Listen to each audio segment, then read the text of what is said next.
Hi friends, today we are making a viral Instagram recipe that the second I saw it, I knew I had to make it. It's called swamp soup and it is basically a vitamin shot in a soup. Lots of nutrients, lots of protein. This recipe is from Wishbone Kitchen and we're just gonna make it together and then we're gonna taste test it. I'm using the Wishbone Kitchen recipe for this, but I am adjusting it a little bit because I don't have everything for this recipe. So I'm adjusting a few things. I am going to be using my turkey broth, leftover turkey broth from Thanksgiving. It's still slightly frozen, which is why it looks so slushy. Then what I'm going to do is I have two chicken bone and skin on chicken thighs. I'm going to bring this to a boil and then I'm just going to throw those in there and cook those in the broth. And then when those are cooked, I will continue with the recipe.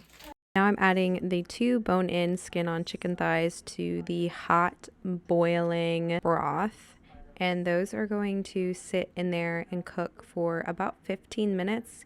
And I also added a little bit more water just to make sure that those were fully covered in the liquid.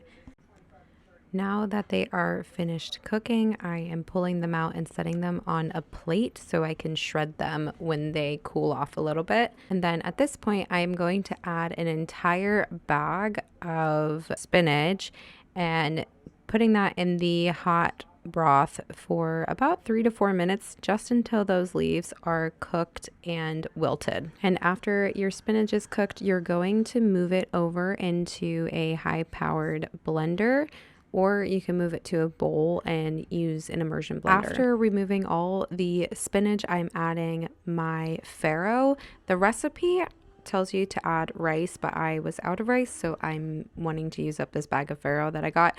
But I actually really liked it with this, so I think this might actually be better than the rice. I let that cook in there for about 15 minutes while I finished the rest of the soup. Into a blender, I am using 2 stalks of celery, 4 cloves of garlic, 2 stalks of green onions, and then about 1 inch of garlic. This is kind of the part where I strayed a little bit from the recipe, just trying to use what I already had. This recipe calls for a lot of fresh parsley. My Aldi did not have any parsley when I went there, and I didn't have any dried parsley. So I completely substituted the parsley for dried basil. I had a big container of dried basil, and I dumped about 1/4 of a cup into the blender with that. And then I'm adding 1 cup of water. It's really important that you don't use the boiling broth from your soup in this because it will explode your blender if it's really hot. So I'm just going to go ahead and use plain water. After I blended everything up, I added it to the pot with the farro that was cooked, and then I'm just letting that mix in before I add in the chicken. And then I'm just adding in a nice hefty pinch of salt and going to let all the flavors mix and meld together for a little while before tasting. Okay, so it is actually the next day. We didn't get a chance to try the soup because we went right to the gym after my husband got home from work.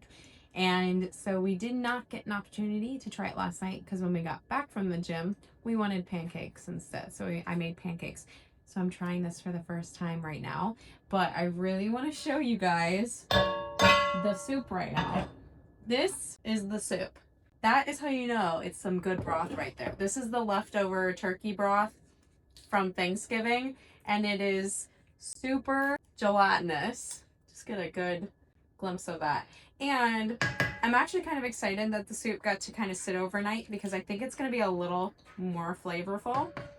I'm actually the only person awake right now because we're home with the stomach flu.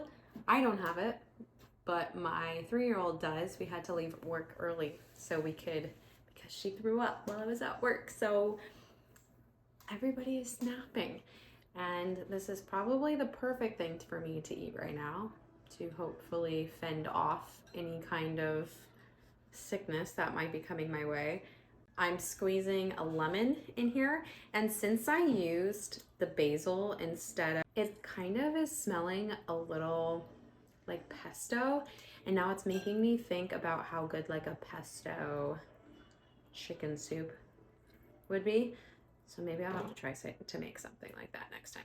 But let's stir this up. And we're gonna try it. This is really good. It definitely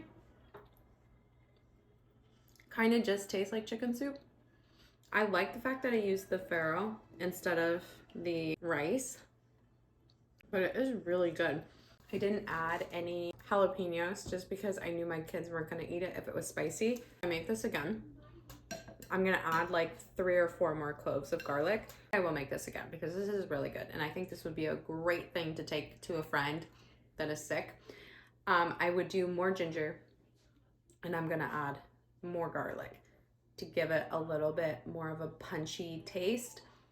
I think I might have used too much broth, but it is still really, really delicious. And I think my kids will actually eat it if they don't get weirded out by the fact that it's green. But y'all, this is really, really good. I am not a big fan of spinach. Like, the taste doesn't necessarily bother me because I don't really feel like it has that much of a taste, but the texture really grosses me out. Like when it's cooked, it's way too slimy for me. Making something like this where it's blended in here and I can get all the nutrients from spinach because spinach is so good for you. This I think would be perfect to be able to use up a lot of that kind of stuff because you're using like a whole bag of spinach in this soup. And you could essentially use as much as you wanted. You could use 2 or 3 bags and you could really get a lot of good nutrients in there. So as a soup to be a deliverer of like good vegetables and vitamins and all of that, this I think is gonna be my go-to. And just the idea of just boiling a vegetable and then blending it and putting it into like a soup. Obviously that's not new, right? Like pumpkin and tomato soup and all that. But this kind of like opens up a new world for me where I think I could really have some fun with making soups kind of like this. And this is freaking delicious. 10 out of 10.